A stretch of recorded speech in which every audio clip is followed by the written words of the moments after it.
이번 한 주간에도 하나님의 은혜와 사랑이 여러분과 여러분의 가정에 넘치기를 주의 이름으로 축원합니다. 축원합니다. 우리 앞뒤 옆 사람과 인사할까요? 만나서 반갑습니다. 이번 한 주간도 평안하십시오. 옆에 분들 같이 한번 인사하시죠. 고맙습니다.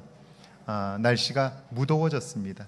무더위에 건강 유의하시고 뜨거운데 나가서 오랫동안 계시면 어지럽고 그렇습니다.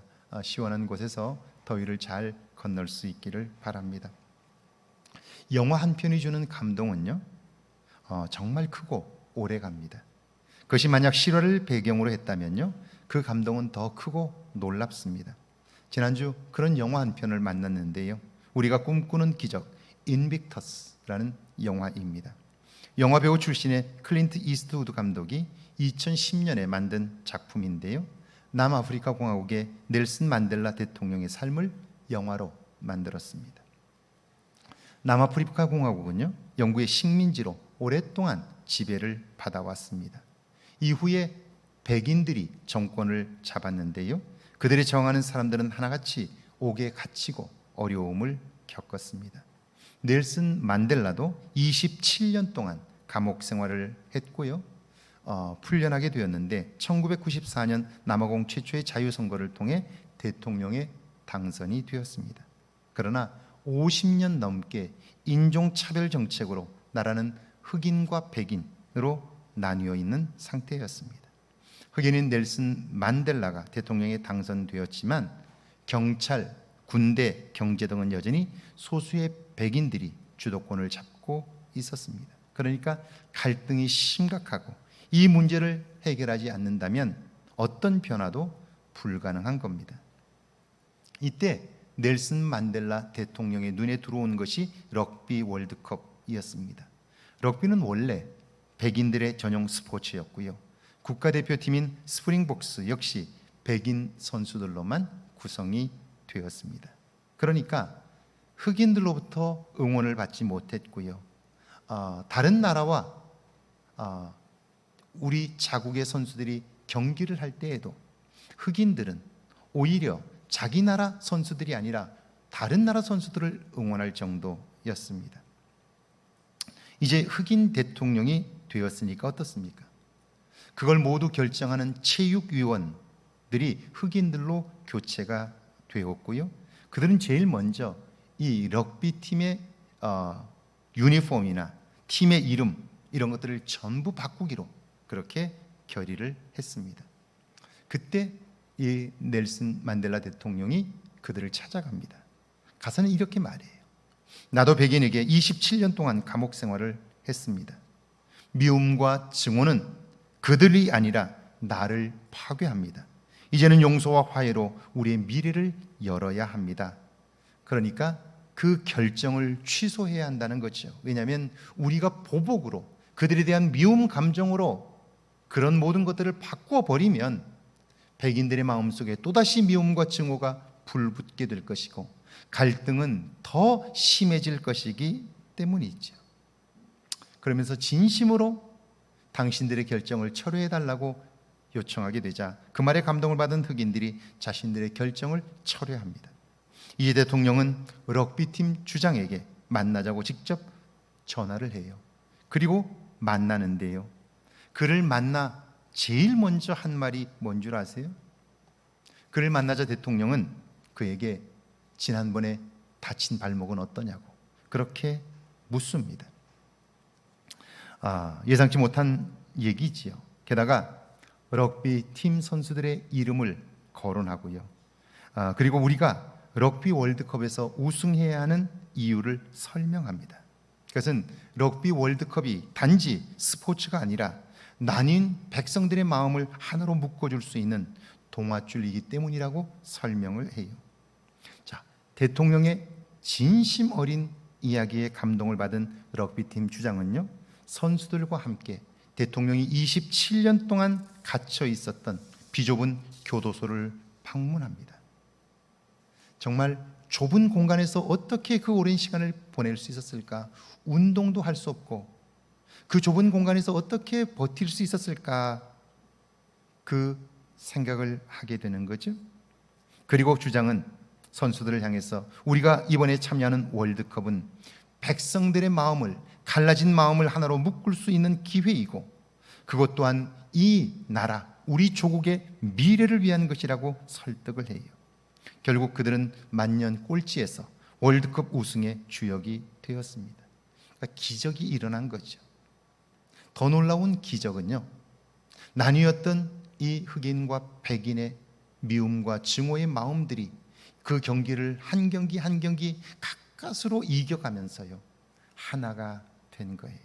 서로 함께 응원하면서 나뉘어진 마음들이 하나가 되게 되었는데요, 흑인과 백인이 하나 된 마음, 이것이 진정의 기적이 된 거죠. 여러분, 넬슨 만델라는 어떻게 자신을 괴롭히고 젊은 날의 꿈과 미래를 짓밟은 사람들을 용서할 수 있었을까요? 그는 어떻게 갈라진 국민들의 마음을 하나로 묶어내며 기적을 일구어낼 수 있었을까요? 그가 럭비팀 주장에게 묻습니다. 자네는 리더십이 뭐라고 생각하나? 어떻게 선수들을 격려하지? 그러자 그 주장이 대답합니다. 힘이 될 만한 이야기로 도전합니다. 그래, 그것도 좋은 방법이지. 하지만 그것만으로는 그 선수들 속에 숨겨진 재능과 능력을 다 끌어낼 수는 없어. 그러면서 놀라운 이야기를 해요. 그것이 바로 인스피레이션, 위로부터 부어지는 영감입니다. 영감이 주어지지 않으면 우리는요, 우리의 한계를 벗어날 수가 없어요. 그러니까 변화를 경험할 수 없게 되니까 영감은 변화에 있어서 절대적인 거죠. 자, 영감이 부어지면 그 영감으로 인하여 자기 속에 있는 재능과 은사들을 발견하게 되고요, 그 은사와 능력을 발휘하게 될 때 자기도 놀랄 만한 능력을 경험하게 되는 거예요. 자, 그렇다면 그 영감은 언제 얻을 수 있을까요? 이 넬슨 만델라는 말합니다. 생명을 사랑할 때, 한 생명을 천하보다 더 귀하게 여길 때, 그때 위로부터 주어지는 것이라고 이야기돼요. 오늘 구약의 본문인데요, 신명기 5장 17절입니다. 같이 한번 읽어볼까요? 17절 말씀입니다. 살인하지 말지니라. 성경에는 살인한다는 단어가 두 개 있습니다. 일반적으로는 하라그를 사용하는데요, 실수로 사람을 죽이거나 갈등 상황에서 우발적으로 벌어지는 사건을 이야기합니다. 그런데 여기 10계명의 6계명, 이때 살인한다는 것은요, 그것과는 또 다른 차원입니다. 이때 살인한다는 말은 그 마음속에 미움과 증오, 분노와 탐욕이 도사리고 있습니다. 그것이 동기가 되어 살인하는 거예요. 이런 살인은 개인뿐 아니라 공동체를 파괴합니다. 있어서는 안 되는 일이죠. 그래서 하나님은 엄격하게 살인을 금지했는데, 그런데 사람들은 끊임없이 그 6계명을 어기며 살아왔어요. 성경에 나오는 이런 대표적인 경우가 다윗의 밧세바 사건입니다. 그 사건의 출발을 성경은 이렇게 시작하고 있습니다. 그 해가 돌아와 왕들이 출전할 때가 되매 다윗이 요압과 그에게 있는 그의 부하들과 온 이스라엘 군대를 보내니 그들이 암몬 자손을 멸하고 랍바를 에워쌌고 다윗은 예루살렘에 그대로 있더라. 이스라엘은 1년이 우기와 건기로 나뉘어져 있습니다. 절반은 비가 오고 절반은 비가 멈춰서 비가 오지 않는 때이지요. 자, 우기에는 비가 와서 물이 범람하고 온탕 진흙탕이 됩니다. 그러니까 당시에 진흙탕이 되면 뻘밭이 되니까요, 병사가 이동을 할 수 없고 전차가 갈 수가 없어요. 그러니까 전쟁을 하다가도 우기가 되면 전쟁을 멈출 수밖에 없는 거예요. 자, 당시 전쟁은 왕이 앞장섰습니다. 병사들의 사기를 돋구고 진두지휘를 하는 거예요. 이제 건기가 돌아왔습니다. 암몬과의 전쟁이 휴전 상태였기 때문에 다시 전쟁에 돌입하는 거예요. 당연히 다윗이 앞장을 서야지요. 그런데 그는 뒤로 빠집니다. 부하들을 보내 전쟁을 하게 했고요, 그는 궁궐에 그대로 남아 있습니다. 여러분, 성경이 왜 이런 내용을 길게 그렇게 설명을 하고 있을까요? 이 말씀 이후에 다윗이 밧세바를 범하는 사건이 나오는데요, 이처럼 길게 설명하는 이유는 뭐냐면 다윗의 밧세바 사건은 우발적인 사건이 아니라는 거예요.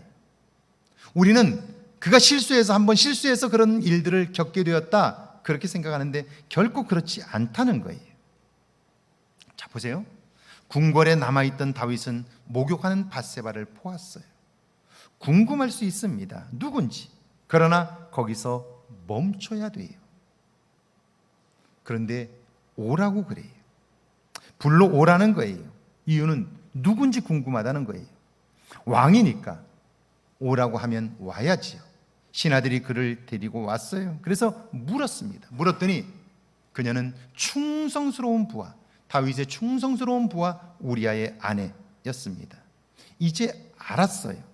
궁금한 것도 풀렸지요. 그럼 여기서 멈춰야 하는 거예요. 그런데 여러분, 그에게는 자신의 욕망을 멈출 내적인 힘이 없었던 거예요.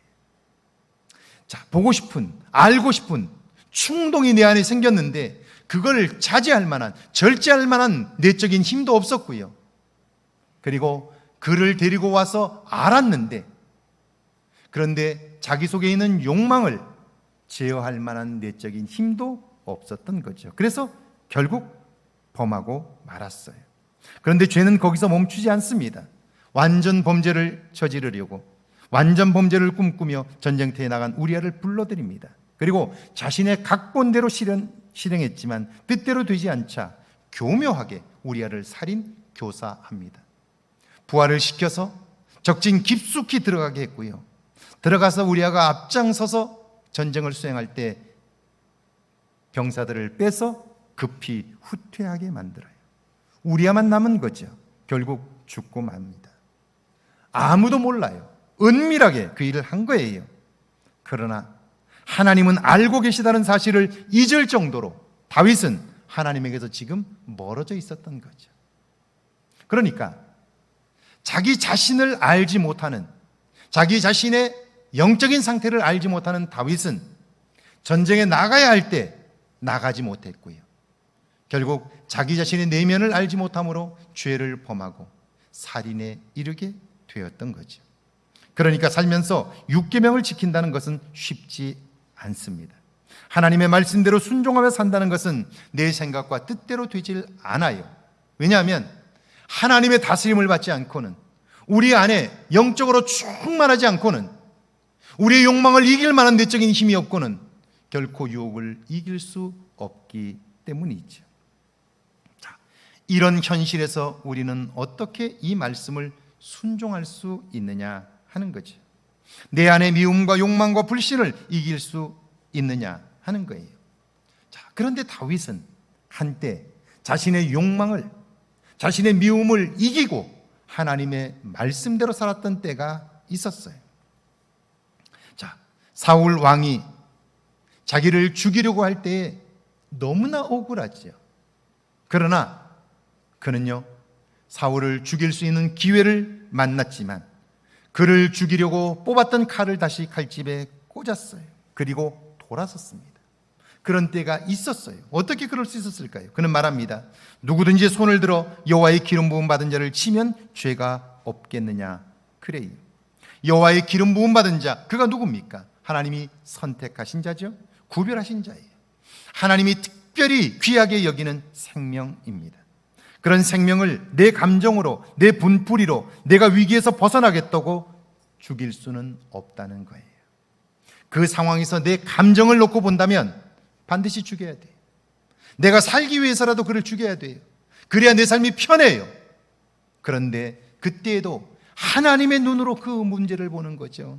그 사람을 보는 거예요. 그랬더니 그가 비록 지금 잘못하고 있지만, 그가 지금 죄를 저지르고 있지만 그럼에도 불구하고 그를 사랑하시는 하나님의 눈길을 발견한 거죠. 여전히 그를 버리지 않고 붙들고 계시는 하나님의 손길을 발견한 거예요. 하나님이 사랑하는 그 생명을 내가 죽일 수는 없다. 다윗은 그렇게 고백했던 거죠. 그러니까 그 하나님의 눈을 의식하고 있었기에 그 안에 미움이 있지만, 자기가 편안하고 좀 더 안전한 삶을 살기 위한 욕망이 있지만 그걸 이길 수 있었다 하는 겁니다. 그렇습니다. 살인하지 말라는 말씀은 그러므로 생명을 사랑하라는 뜻입니다. 그 생명을 하나님이 사랑하고 있다는 사실을 발견하고 그 하나님의 눈으로, 믿음의 눈으로 보게 될 때 우리는 내 안에 있는 미움과 분노, 증오의 마음을 이길 수 있을 뿐 아니라 나의 욕망도 이길 수 있게 된다 하는 거죠. 그렇습니다.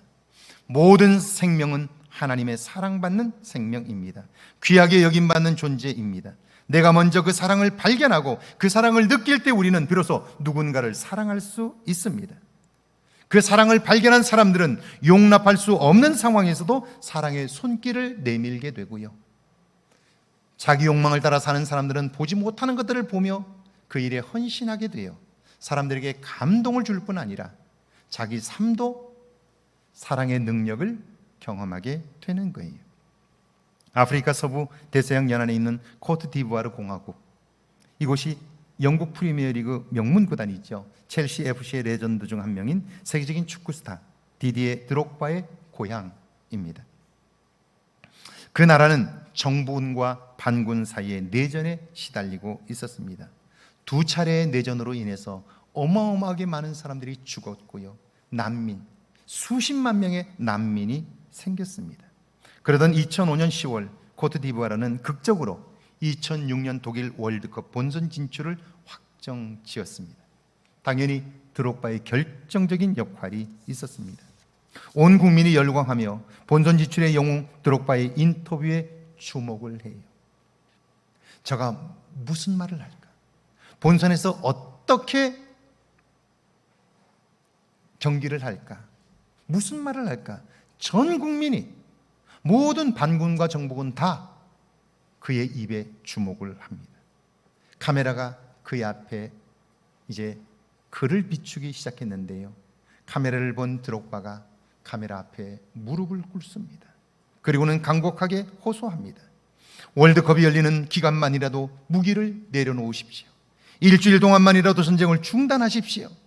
그리고 그는 내전으로 가족을 잃은 사람들을 기억하며 눈물을 흘립니다. 그의 모습이 얼마나 거룩했던지 사람들은 그를 검은 예수라고 불렀습니다. 블랙 지저스. 마치 예수님이 이 내전 상황에 오셨다면 나 어떻게 하셨을까를 생각하듯 그가 예수님이 하셨을 만한 일을 하는 거예요. 그리고 진심으로 울며 호소를 하는 거예요.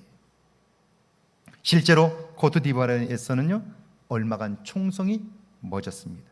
그리고 2년 뒤 내전은 완전히 종식이 되었어요. 생명을 사랑하는 한 사람의 진심이 사람들의 마음속에 있던 미움과 분노와 욕심을 녹일 수 있었던 거죠. 신약의 본문입니다. 히브리서 11장 23절인데요. 함께 읽습니다. 23절입니다. 믿음으로 모세가 났을 때에 그 부모가 아름다운 아이임을 보고 석 달 동안 숨겨 왕의 명령을 무소하지 아니하였으며. 놀라운 말씀이죠. 여러분, 왕정국가와 공화정은 오늘날 국민이 주인된 체제입니다. 이 둘의 차이를 아시나요? 왕정국가는요, 왕이 곧 법입니다. 그러니까 왕은 틀릴 수가 없어요. 어떻게 해도 그가 법이기에 문제를 삼을 수 없습니다. 그러니까요, 왕정체제에서 왕명을 어기는 일은, 왕에게 도전하는 일은요, 있을 수가 없어요. 너무나 가혹한 대가를 치러야 하기 때문이죠. 그런 애굽 왕이 명령을 내렸습니다. 히브리 사람은 사내 아이를 낳으면 죽이라는 거예요. 여러분, 아들을 낳았을 때 죽이라고 명령을 내렸고 그 명령을 어기면 어떤 일이 벌어질까를 너무나 잘 알고 있어요. 그러니까 아들을 낳은 부모들마다 두렵지요. 걱정과 근심이 될 수밖에 없어요. 이 문제에서 벗어날 수 없는 거예요. 그런데 모세의 부모는 그런 왕명을 무서워하지 않았다는 거예요. 걱정하거나 근심하지 않았다는 거예요. 어떻게 그럴 수 있었을까요?